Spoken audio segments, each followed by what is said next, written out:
La ciencia, su método y su filosofía, por Mario Bunge. 27. Filosofar científicamente y encarar la ciencia filosóficamente. 4. Disciplinas contiguas a la epistemología. Si uno de los cometidos del epistemólogo es analizar la estructura lógica de las teorías científicas, entonces la lógica es una de sus herramientas de trabajo. Naturalmente, el epistemólogo se servirá de la lógica de su siglo, sin ser necesariamente un especialista en ella, del mismo modo que el biólogo emplea la física de su siglo sin ser el mismo físico. Y la lógica de nuestro tiempo, me refiero a la lógica científica, se compone esencialmente de la lógica simbólica o logística y de la lógica inductiva o de la inferencia probable.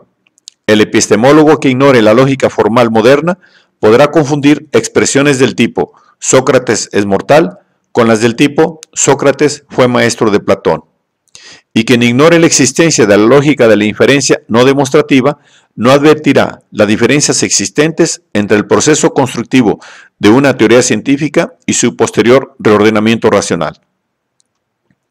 Algo similar puede decirse de la semiótica o ciencia de los signos, y en particular de los lenguajes, en la que caben la sintaxis o teorías de las relaciones entre los signos, la semántica o teoría de las relaciones entre los signos y aquello que designan, y la pragmática o teoría del uso de los signos.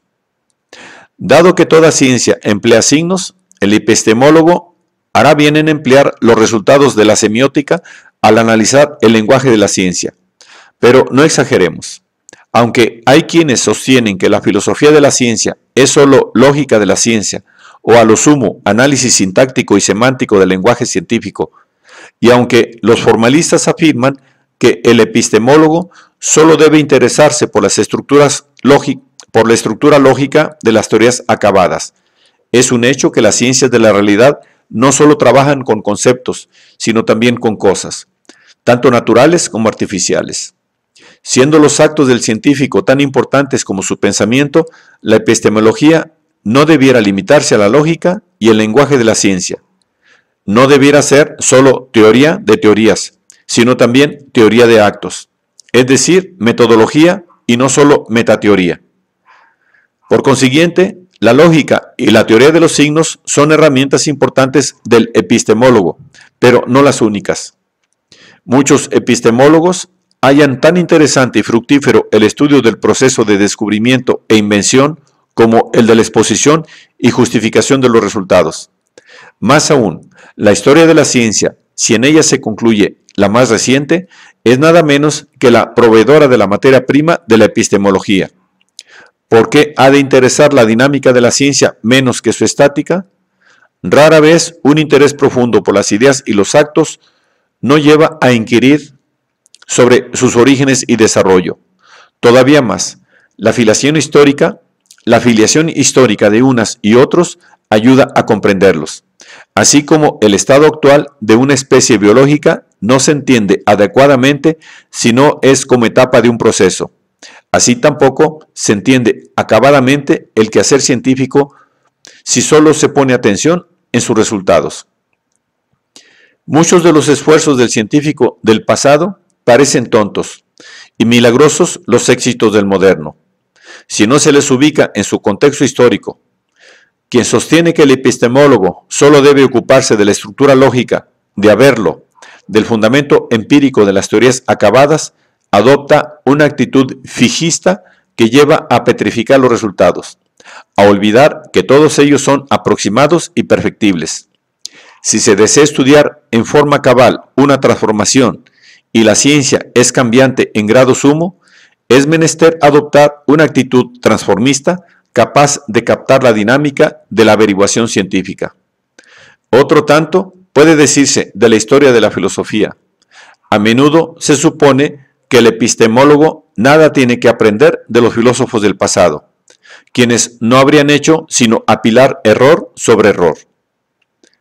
Quien adopta esta actitud arrogante ante sus antecesores se expone a descubrir la pólvora en el mejor de los casos, y la piedra a filosofar y la piedra filosofal en el peor. Además, desdeña una de las fuentes de la actividad científica y a la vez uno de sus principales resultados, a saber, ciertos principios filosóficos referentes a la realidad en su conjunto, al conocimiento en general, etc. Estos principios participan habitualmente, en forma implícita, de la investigación científica, aunque solo sea porque intervienen en la visión del mundo del investigador. La adopción de una actitud científica en filosófica y el tratamiento riguroso de problemas metacientíficos no implica desdeñar la totalidad de la filosofía tradicional. Implica, más bien, abordar íntegramente su problemática.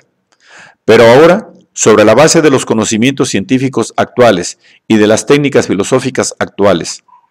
Desde luego, el epistemólogo científico desestimará ciertos problemas tradicionales por considerarlos meros enredos verbales y concederá a otros problemas mucha menor importancia de la que tuvieron en el pasado. Pero, en compensación, abordará problemas acerca de cuyo solo enunciado no podían tener idea sus antecesores, tales como la estrategia de la experimentación o las relaciones entre la probabilidad y la frecuencia, o la técnica de la construcción de teorías. El epistemólogo, en suma, no tiene por qué fingir que ha cortado todo vínculo con el pasado, ya que sobre el pasado se encarama, por radicales que sean las novedades que enuncia. Si no quiere recaer en viejos errores, se esforzará por asimilar el pasado en lugar de desdeñarlo. El epistemólogo, que descuida o desdeña la historia de las ideas científicas y filosóficas, adopta una postura tan altanera y cerrada como la del historiador de la filosofía, que ignora la existencia de la filosofía de la ciencia o la confunde con el movimiento negador o retaseador de la ciencia. El fijista, que ignora la historia de las ideas, suele tomar por definitiva la teoría más reciente, rodeándola de un caparazón escolástico que más tarde podrá dificultar su desarrollo interno y su crítica epistemológica. Así ocurrió con la mecánica de Newton. Así ocurrió con la mecánica de Newton. Así ocurre con la mecánica cuántica.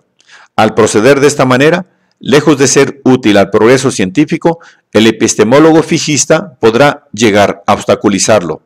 Además, el fijista, que se priva nada menos que de contemplar la formación y el desarrollo de los conceptos, suele caer en la tentación de filosofar acerca de una ciencia temporal, de una ciencia atemporal, perfecta, inexistente, imitando así al metafísico que inventa un ser inmutable e inaccesible, allende el acaecer ordinario. La epistemología, en suma, sin confundirse con la historia de las ideas y de las prácticas de la ciencia y de la filosofía, debe hacer uso de ellas para poder ubicar su objeto en su contexto histórico.